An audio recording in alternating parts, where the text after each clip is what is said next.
fa akhadha bi udhnihi, wato fatanawaluhu sai ya nemi ya kama shi, fa akhadha bi udhnihi sai ya riki daidai wurin kunnan.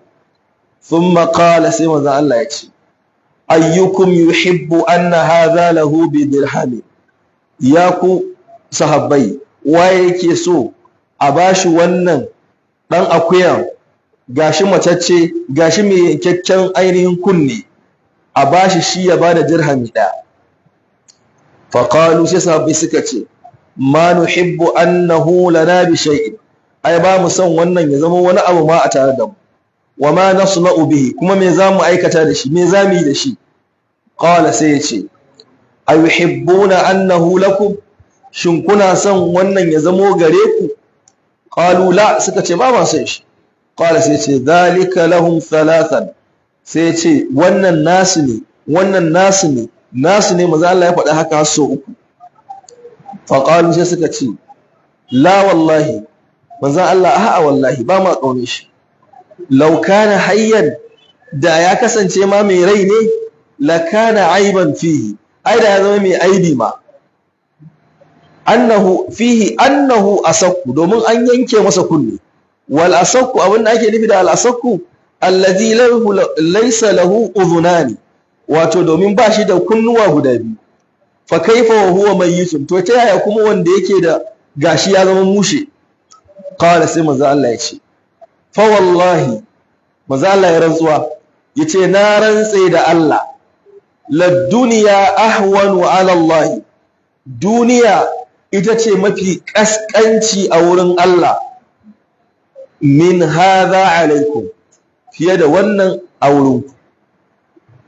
Kaga muhallin shahi, kai an baka dan akuya matacce mai yankaccen kunne ka ce baka so, amma shi Allah duniya gaba ɗayanta a wurin shi to ba komai bace fiye da wannan dan akuyan a wurinku.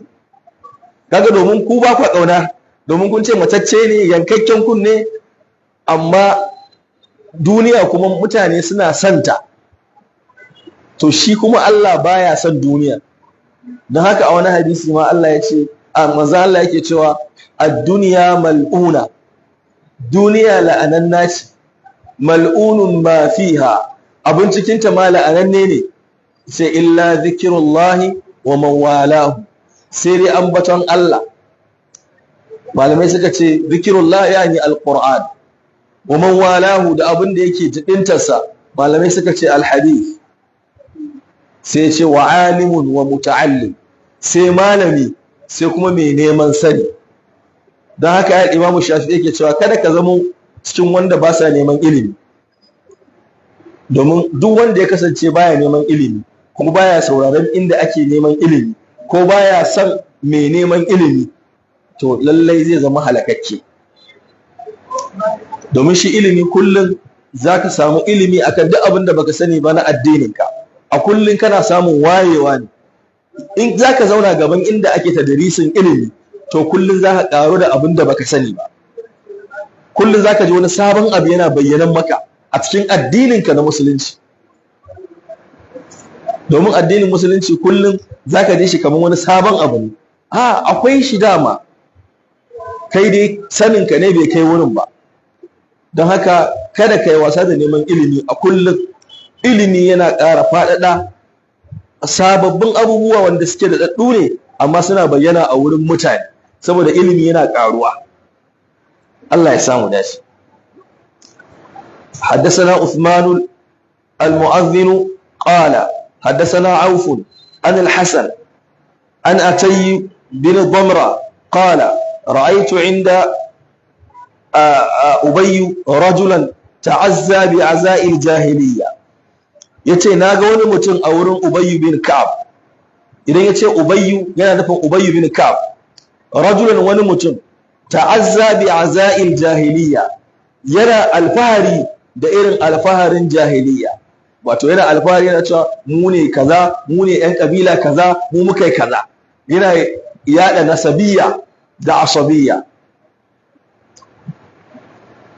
Faqala, sai ce inni la ahabu fi hadha ahadan abadan, sai ce ni kun ba zan yi kyauta ga wannan ba har abada.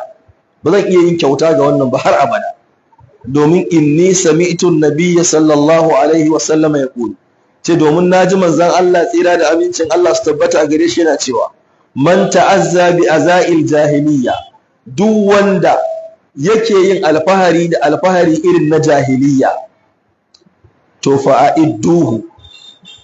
Kalmar fa'idduhu malamai sun fassara ta gida biyu. Kalmar a'iddu tana nufin cizo. In ka je kamus, duk kamus ɗin larabcin da zaka duba kalmar tana ma'ana a matsayin cizo. Amma malaman hadisi suka fassara ta da cewa ai farrijhu. Bi ma'ana ka kauce daga gare shi, ka kauda kai daga gare shi, kada ka kula shi. Wala tukannuhu, kuma kada ka mai alkunya da wannan nasabiyyar da yake danganta kai shi cewa su ƴan kaza ne ko su marinjawa ne ko su manoma ne ko su kaza, yana danganta zuwa kabilarsu. To kada ka ambace shi da wannan, kuma ka kauda kai daga gare shi. Ina fata an gane. Ba a fassara kalmar anan da iddu bi ma'ana cizo, ana fassara ta ne farrijhu bi ma'ana ka kauce daga gare shi, ka kauda kai daga gare shi. حدثنا عثمان قال حدثنا مبارك بن فضالة عن الحسن عن أتي مثله. أتي يروي تونا حديث كتم سا. باب ما يقول الرجل إذا خدرت رجله.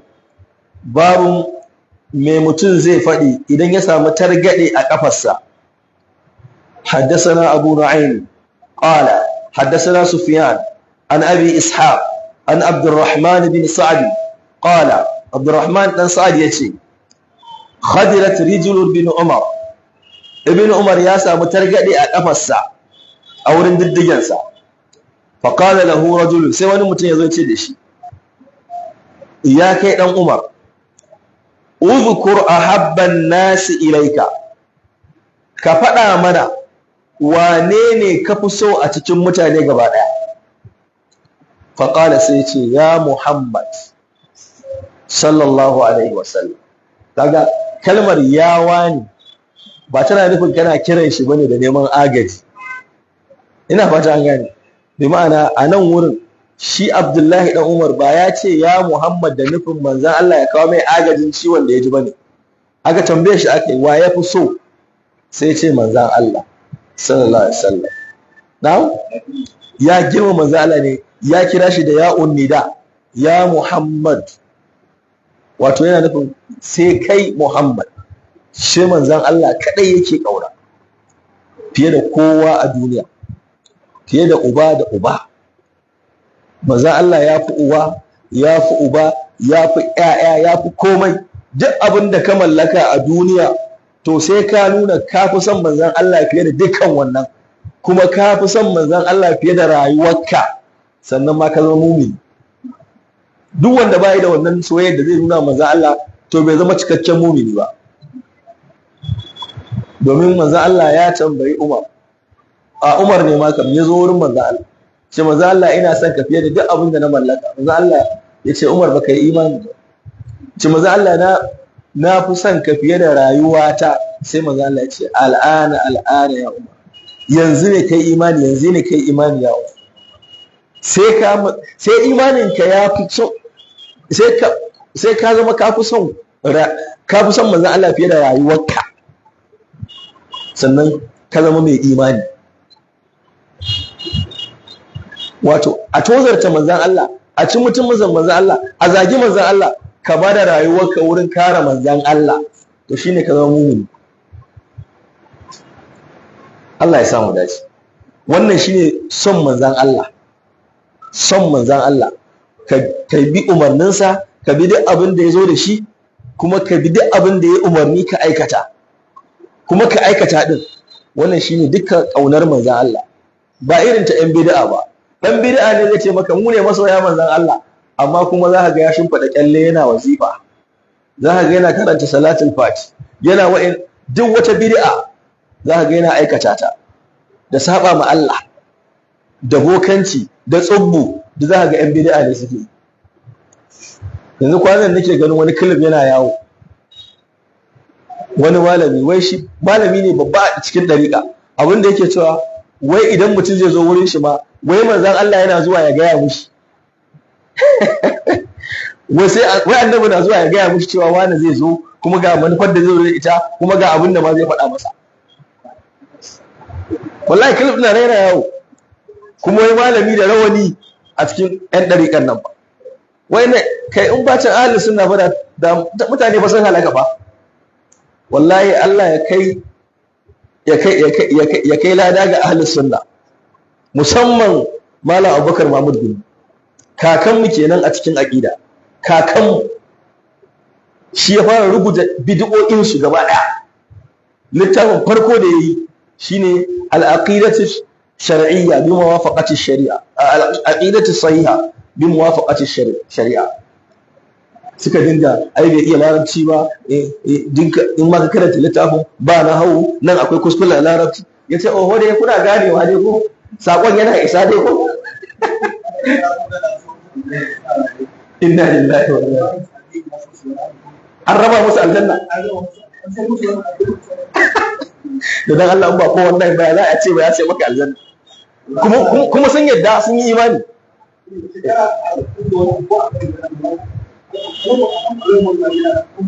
Inna lillahi. An ba su aljanna.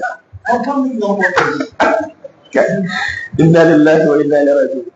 Ka gani confirm an ba su aljanna kuma sun karba sun zama yan aljanna.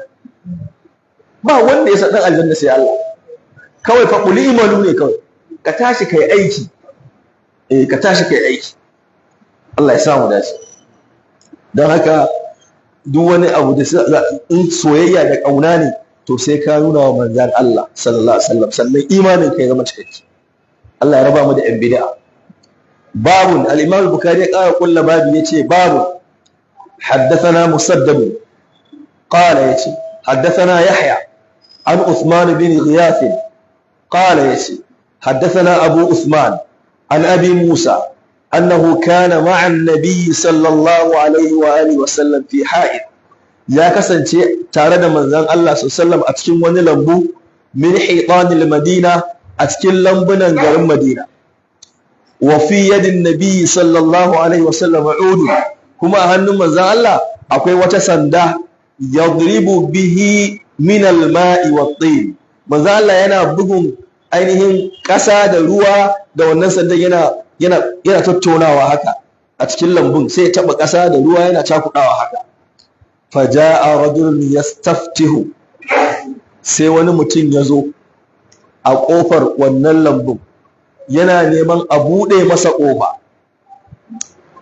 Faƙalan Nabi sallallahu alaihi wasallam, sai manzon Allah tsira da amincin Allah su tabbata a gare shi ce, iftah lahu, ka buɗe masa.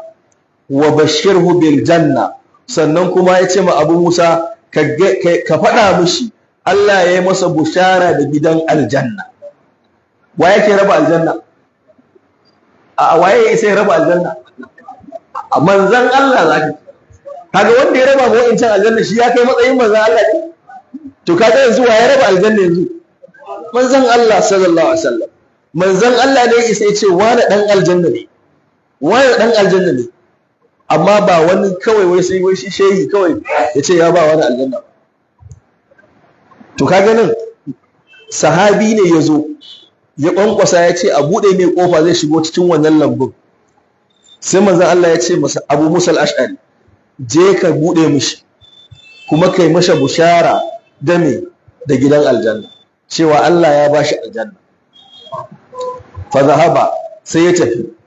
Da ya je buɗe ƙofar yana buɗewa wa ya gani fa'iza Abu Bakr radiyallahu anhu, kawai yana buɗewa sai ya ga Abu Bakr Siddiq, babban sahabin manzan Allah, khalifatu Rasulullah sallallahu alaihi wasallam, kuma sirikin manzan Allah sallallahu alaihi wasallam, kuma abokin manzan Allah sallallahu alaihi wasallam.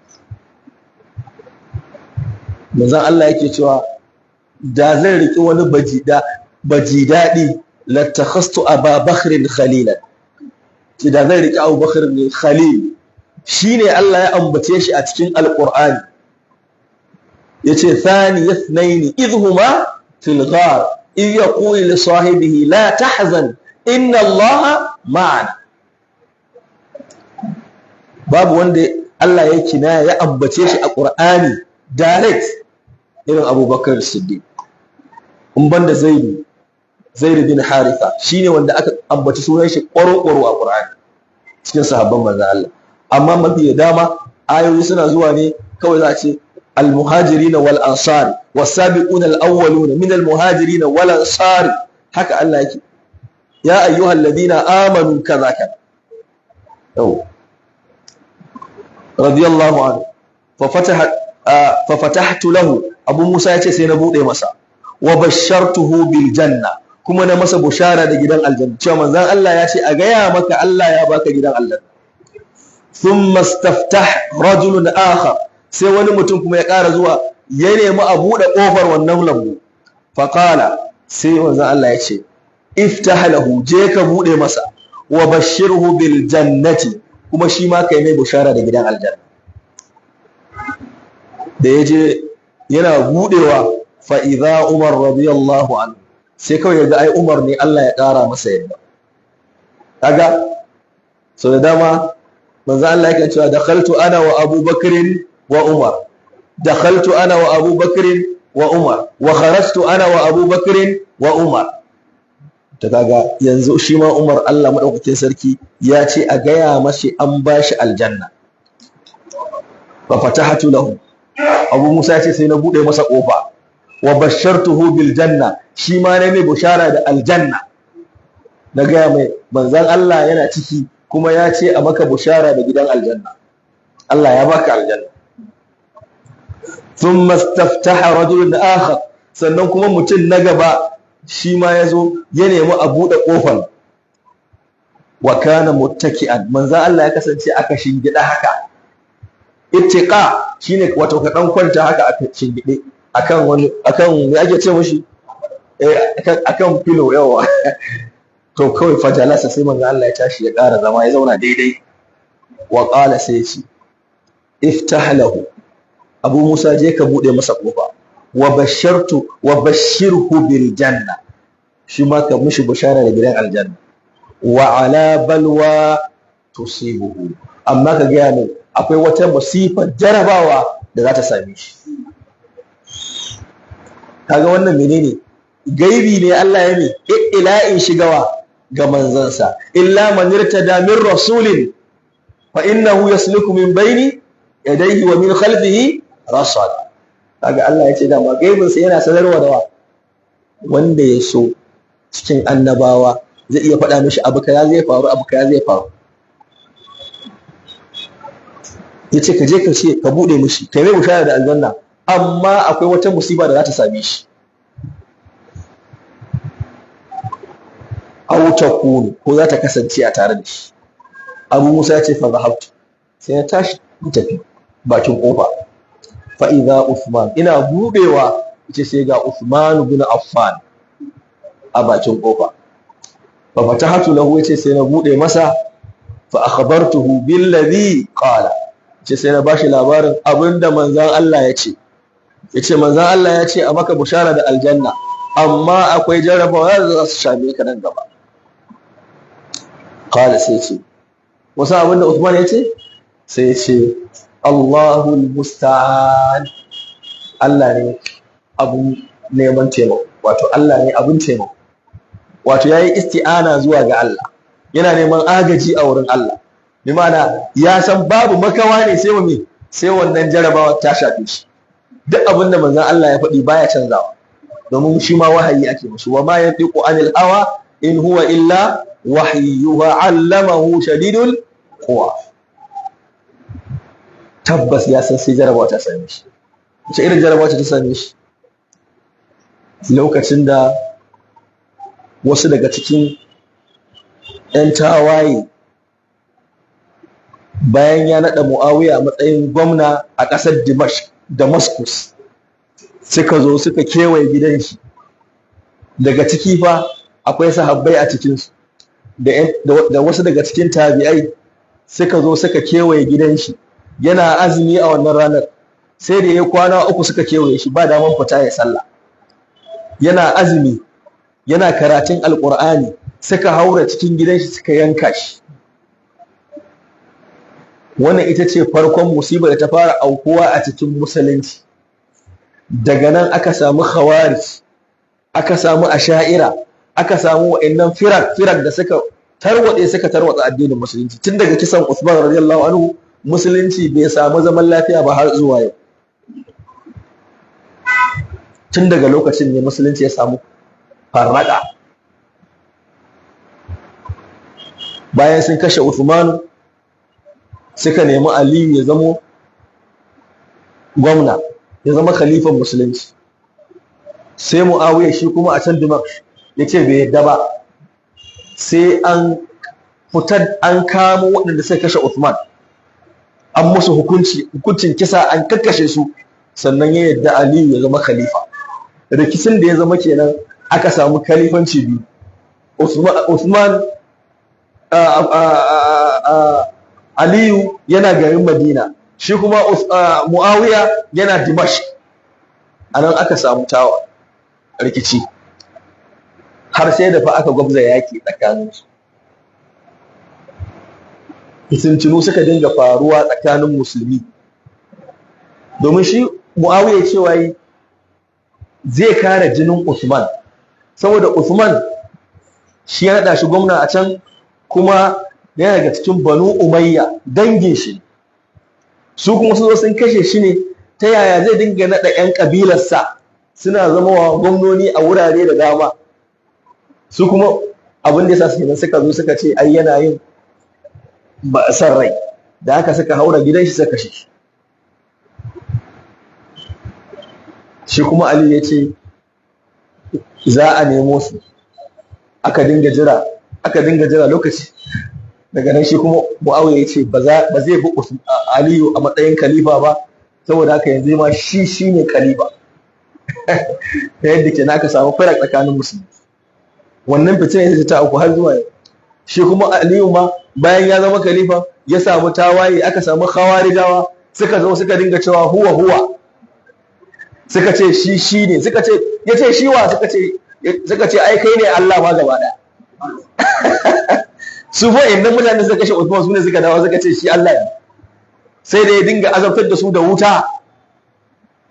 A ƙarshe dai Ali radiyallahu anhu ya tura musu Abdullahi bin Abbas, don sun tafi wani gari can tsibiri, sun gwara kansu, sun ce ba za su hukunci da komai sai da Alƙur'ani zalla. Suka zama 'yan ƙato na wancan zamanin. Suka yi tawaye, to sai da aka tura Abdullahi bin Abbas ya shiga cikinsu, ya dinga kafa musu hujjoji daga Alƙur'ani, da ya dinga in sun jawo aya shi ma ya jawo aya, saboda ya fi sanin tafsiri. Har Allah ya sa ya coto mutum 1000 da wani abu, dubunnai daga cikinsu suka dawo cikin musulunci. To wannan a takaice shine balwa ta samu Uthman a ƙarshen rayuwarsa, aka kashe shi yana azumi yana karatun Alƙur'ani. Allah ya kiyaye. Babu musafahati subyan, babun shan hannu, wato musafaha da yara. Ba girman kai bane wai dan ka miƙa ma yaro ƙarami hannu, ko yaro ƙarami ya miƙo ma hannu ka kama hannunsa. Manzon Allah dai yana yi musafaha kenan, domin hadisi ya tabbata daga cikin Imam Tirmidhi ya fitar da hadisi cewa idan mutane biyu suka haɗu suka yi musafaha da junansu, to ba za su bushe da cire hannunsu a cikin junansu ba ce Allah ya kankare musu zunubansu. Kaga yana da kyau idan an haɗu a miƙa hannu a gaisa. Za mu ji suwaye suka kawo musafaha ma musulunci. A da a garin Madina da Makka, Larabawa ba sa musafaha, ba sa ga miƙa hannu haka, sai dai kawai a barka da yawa, salamu alaikum, salamu alaikum. To wayanna sahabbai ne suka kawo musafaha a gaisa da hannu. Za mu ji. حدثنا ابن شيبة قال حدثنا ابن نيابة نباتة عن سلمة بن وردان قال رأيت أنس بن مالك ناقة أنس بن مالك يصافح الناس yana gaisawa da mutane, yana musafaha da mutane. Fasa'alani, sai ya tambaye ni, man anta, kai waye? Faƙultu, sai na ce, maula libani lais, ni bawa ne ‘yantacce na bani lais. Fa masaha ala ra'asi, sai ya shafi kaina 3 sau 3, wa ƙala, sai ce, barakallahu fi, Allah ya maka albarka. Kaga kenan babu laifi in kaga yaro ka shafi kanshi, musamman maraya ana son ka shafa kanshi kai musafaha da shi. wannan ne daga cikin sunnar manzo Allah sallallahu alaihi wasallam. babul musafahati, babun musafaha wato gaisawa da hannu. حدثنا حجاج قال حدثنا حماد بن سلمة عن حميد عن أنس بن مالك قال أنس بن مالك يقول لما جاء أهل اليمن، kaga suwaye ahlul yaman, kasar yaman. akwai wani babban malami da ya littafi yayi bayani akan, na manta sunan littafin, yana magana ne akan martabar mutanen yaman da girman su, har ma yake cewa al-imanu yamani, manzo Allah yake cewa imani dan yaman ne, daga yaman ya fito. mutanen yaman su ne fa asalin larabawa, mustariba din larabawan asali, to su ne mutanen yaman. ai su ne suka zo suka kafa garin makka asaliyan, sun fito daga fatauci ne, sai suka hangi me tsuntsaye suna shawagi inda ruwan zamzam yake bulbulowa, sai suka zo wurin suka tarar da hajara ummu isma'il ko suka tarar da ita a wurin, sai suka buƙaci su za su sha ruwa, ta kuma ta ce to ku bani abinci. suka bata abinci, ta ba su ruwa. suka ji wannan ruwan ba su taɓa jin irin shi ba, domin ma'u zamzam min ma'ul janna, ruwa ne daga gidan aljanna. suka ji suka sha, suka ji daɗin ruwan, suka ce baiwar Allah za mu zauna a nan. ta ce a ku kafa bukkokin ku zauna. to ta ce amma da sharaɗi, ɗana ɗin nan gashi kuna kallon shi ƙarami, idan ya girma fa shine shugaban. suka ce sun yarda. shikenan suka zauna, gari ya fara haɓaka, fatake suna tahowa, ana tsayawa a wuri akwai ruwa, nan da nan labari zai kai. yake nan ana ta zuwa, ana ta kan tsaunin duwatsu, wanda biwadin ghairi zi zar'in inda baitikal muharram. a lokacin kuma ga ɗakin Allah a wurin, amma ba wanda ya gan shi. ga alamar shi nan, an shine inna awwala baitin wudi'a lin-nasi lallazi bakkata mubaraka, shine farkon gini a duniya da Allah ya sa aka yi shi a nan gefen Ka'aba, amma ba wanda ya ga tushen inda ginin yake. sai da Allah madaukakin sarki ya umarci Annabi Ibrahim, ya nuna mashi wurin. Allah ya mai ishara da wurin, yace to ga wurin nan, wa iz yarfa'u Ibrahim alqawa'ida min albayti wa Isma'ila. shine Allah ya umarce shi, yace ka je ka tona wannan wurin, za ka ga foundation na ginin Ka'aba, to daga nan kuma ka ɗora ginin da kai da ɗanka. haka Allah ya umarce su ka tada ginin Ka'aba. domin ai Ibrahim bayan ya bar su a wurin, a wannan dajin, ai yana zuwa yana dawowa, yana zuwa ya duba su ya koma, yana zuwa ya duba su sai ya koma a Dimash ko can Sham. haka yake yi. to da ya dawo ne sai Allah ya mai wahayi ya zo ya tada ginin Ka'aba. shine ya tada ginin Ka'aba da shi da ɗan shi, ɗan yana miƙo mai marmara da taɓo, shi kuma yana har ya tada ginin Ka'aba gaba ɗaya. sai ya zama na wurin bautar Allah, domin Annabi Ibrahim baya bautar gumaka. da zamani yayi zamani ne, shine larabawan Makka suka mai da wurin gumaka. aka cikin Ka'aban ma aka jibda gumaka da kewayenta, har izuwa aiko manzon Allah sallallahu alaihi wasallam, har izuwa fatuhu Makka. sannan manzon Allah ya zo ya rushe duka gumakan gaba ɗaya, aka tsaftace ɗakin Allah. to wayannan larabawan Yaman, domin su Abu Huraira da kuke ji din nan, duk daga nan suke, daga Yaman suke. yawa da mutanen da suka zo suka tare a masallacin manzon Allah, me ake cewa da su, ashabu siffa, dukkan su mafi yawancin su da kasar Yaman suka tare a gefen masallacin manzon Allah, suna bautar Allah, suna ibada. to su mutanen Yaman da suka zo wurin manzon Allah sallallahu alaihi wasallama, qala an-nabi sallallahu alaihi wasallam, sai manzon Allah sallallahu alaihi wasallam yace qad aqbala ahlul yaman, to yanzu mutanen Yaman sun zo wurin mu, wa hum araqqu quluban minkum.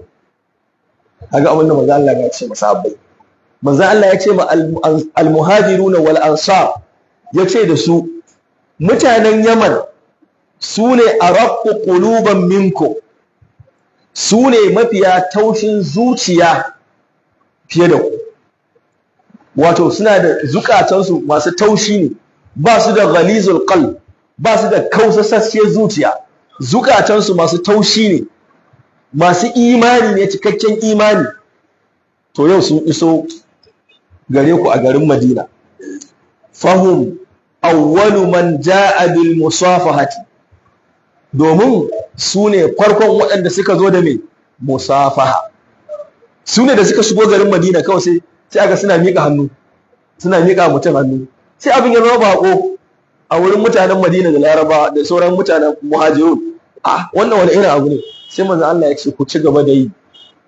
Duk wanda ya kama hannun wani suka kama hannu, to ba za su ajiye ba face Allah ya kankare muku zunuban. Shikenan sai aka ci gaba da yi. Ce su suka fara zuwa da musafaha a gaisa. Dan haka har yanzu ga kasar Yaman ba su da wani arziki mai yawa, ba su da tarin arzikin. Duk a ƙasashen Larabawa su ne ƙasashe masu matuƙar talauci, amma kuma Allah ya ba su imani da riƙo da addini. Da haka za ka ga ɓangare biyu ne a ƙasar Yaman. Akwai 'yan Husiyun, su 'yan Shi'a ne. 'Yan Shi'an kuma ba irin Shi'a ta Iran ba, ba irin Shi'ar Iran ba. Irin Shi'ar Iran ita ce Shi'a Ithna Ashariya, Shi'a Imamiyya Ithna Ashariya. Su kuma 'yan Husiyun suna yin Shi'a ne Ismailiyya. Haka akwai bambanci tsakaninsu. To amma kuma a sama sun haɗu abu ɗaya. Don haka da ana faɗa da Amerika da Iran, to 'yan Shi'an Husiyuna suna mara ma 'yan Iran baya. Yanzu sun kwace wasu ɓangare na gwamnatin Yaman. Ɓangare biyu ne, sashi ɗaya Ahlus Sunna, sashi ɗaya 'yan Shi'a. Yanzu haka ake tafiya a ƙasar Yaman. Allah ya kiyaye. حدثنا محمد بن الصباح قال حدثنا إسماعيل بن زكريا عن أبي جعفر الفراء عن عبد الله بن يزيد عن البراء بن عازب قال من تمام التحية daga cikin cikakkiyar gaisuwa, in za ku gaisa da mutum cikakkiyar gaisuwa, an tusafiha akhaka, shine ka gaisa kai musafaha da dan uwanka. Daga cikin gaisuwa, cikakkiyar gaisuwa, ka miƙa hannu ga mutum ku gaisa.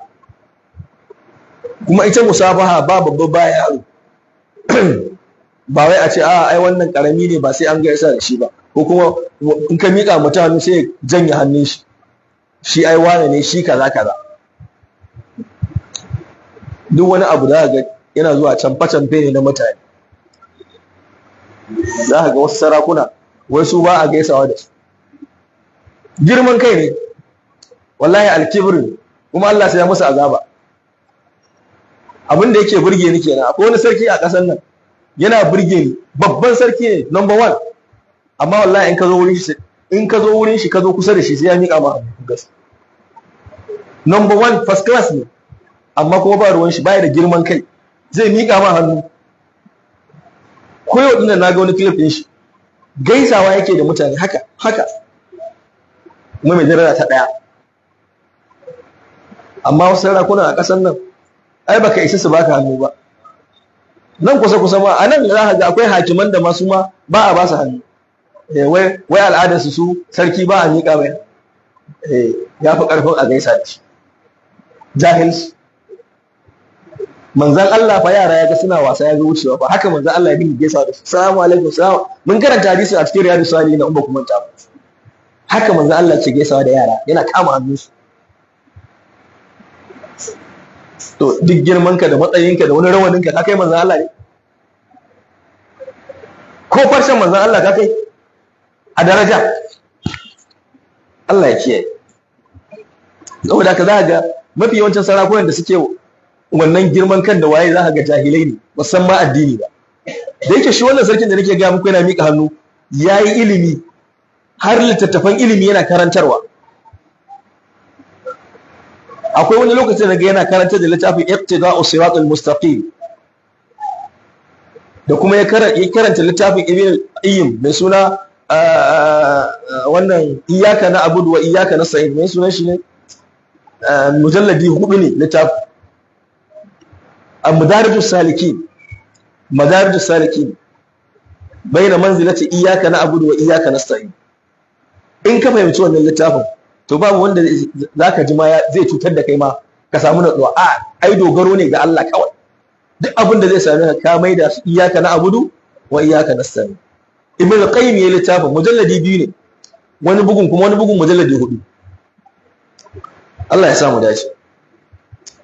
Babu mashil mar'ati ra's as-sabi, babun da mace za ta iya shafan kan yaro ƙarami. حدثنا عبد الله بن أبي الأسود قال حدثنا إبراهيم بن مرزوق الثقفي قال حدثني أبي وكان لعبد الله بن الزبير يا كسنتي عبد الله بن الزبير فأخذه الحجاج منه. يتي حجاج بن يوسف ياري كيشي قال يتي كان عبد الله بن الزبير بعثني إلى أمي. يتي عبد الله بن زبير يا أيكيني زوا ga mahaifiyarsa Asma'u binti Abi Bakr, ita ce Asma'u diyar Abi Bakr Siddiq, fa akhbiruha bima yu'amiluhum Hajjaj, in ba ta labarin da irin shugabancin da Hajjaju yake musu. Wa tad'u li kuma ta min addu'a, wa tamsahu ra'si, wa tad'u li kuma ta min addu'a, wa tamsahu ra'si kuma ta shafa kaina. Wa ana yawma idhin wasifun, yace a wannan lokacin ni ina yin hidima ne, ina yaro karami mai yin hidima mai yin aiki a gida. Babul mu'anaqati, babun da zai mana bayani akan sumbata. Mu'anaqa shine ka rungumi mutum haka wurin gaisawa. Larabawa nan ɗabi'a ce ta su, idan za ka gaisa da mutum sai an yawwa an yi yawwa. To amma mu nan in kai mutum haka ma sai ce kai fara da hankali wadan lawadi ne.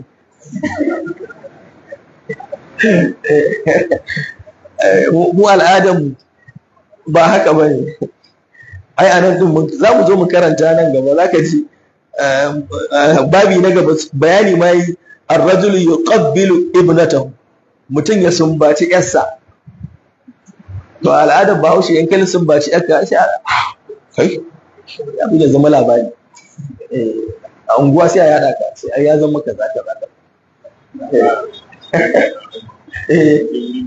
Na sau kai shege sai kallo inna lillahi da shi ma yake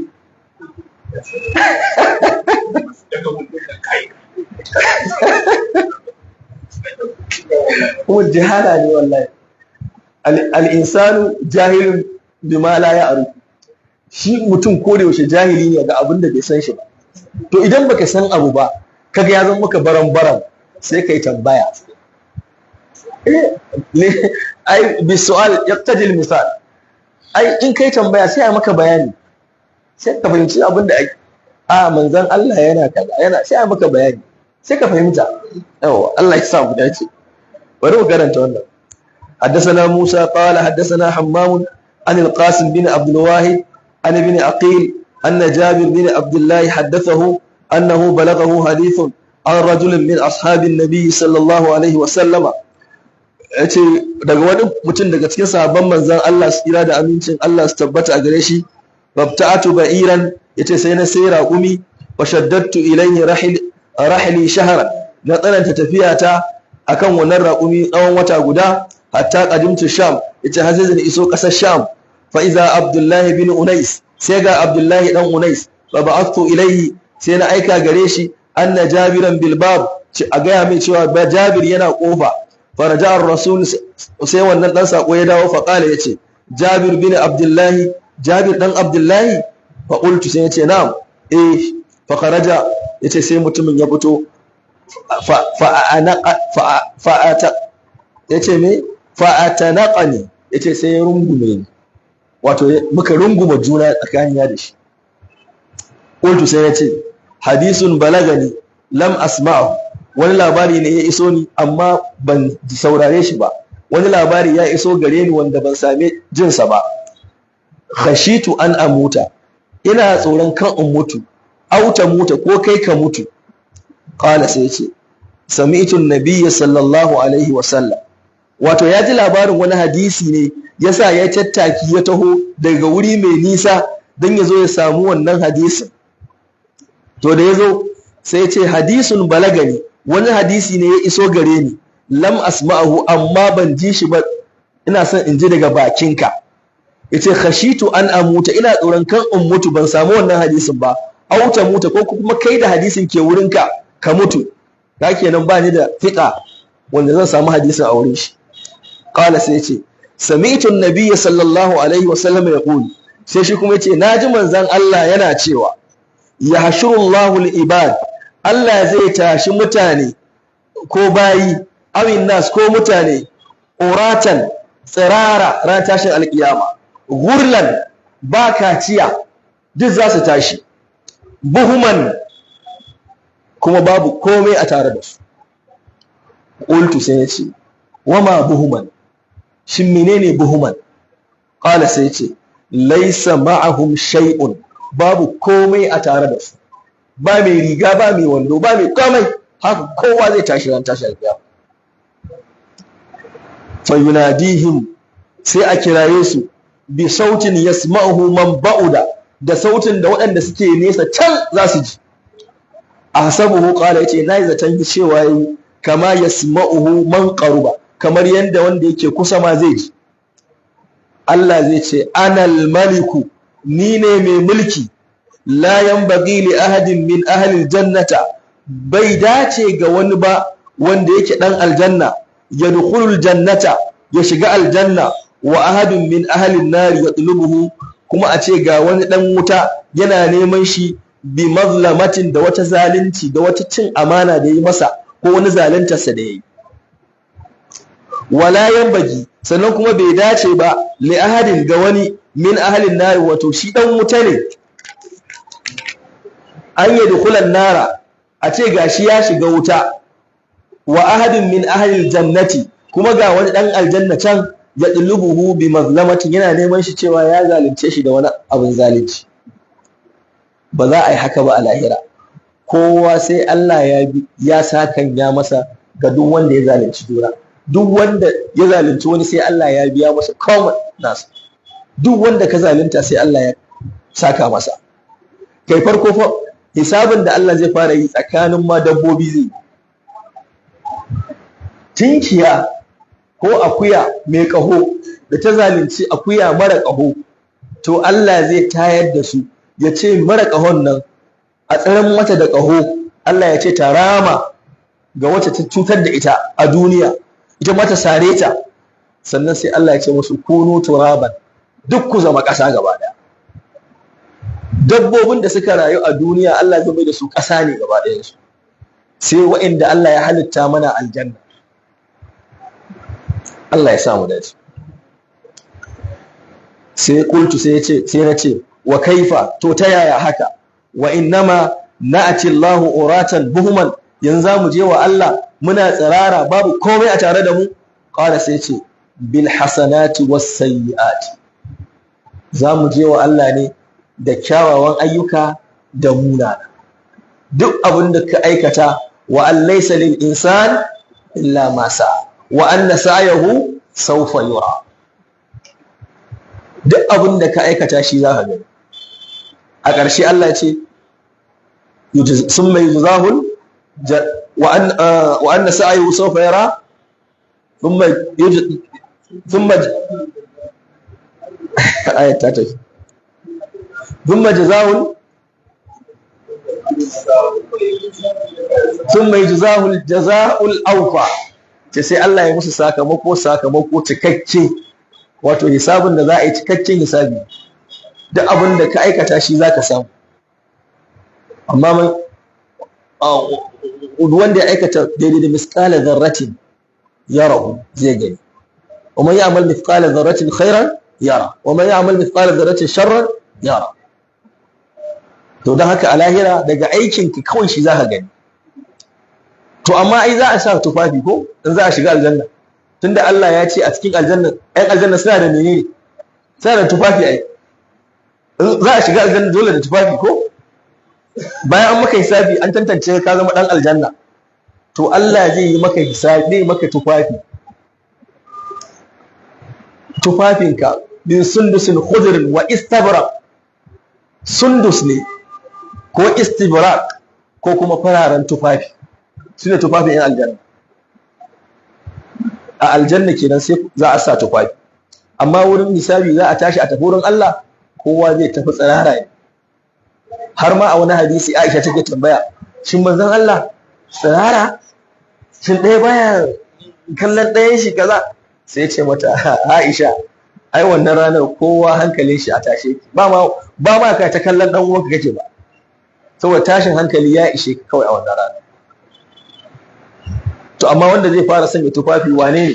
Hadisi ingantacce ya tabbata shine Annabi Ibrahim alaihi salatu wassalam, shine zai fara tashi da tufafi a jikinsa. Daga nan sai wayanda Allah ya zaba cikin sauran al-anbiya wa al-anbiya. Allah ya sa mu dace. Ina ganin zamu dakata anan insha Allah ta'ala. In Allah ya kai mu sati na gaba sai mu daura daga inda muka tsaya. Abinda muka faɗi daidai daga Allah ne, abinda muka kuskure kuma Allah da mu sun baranta akai. Subhanakallahumma bihamdika nashhadu an la ilaha illa anta astaghfiruka wa atubu ilaik walhamdulillah.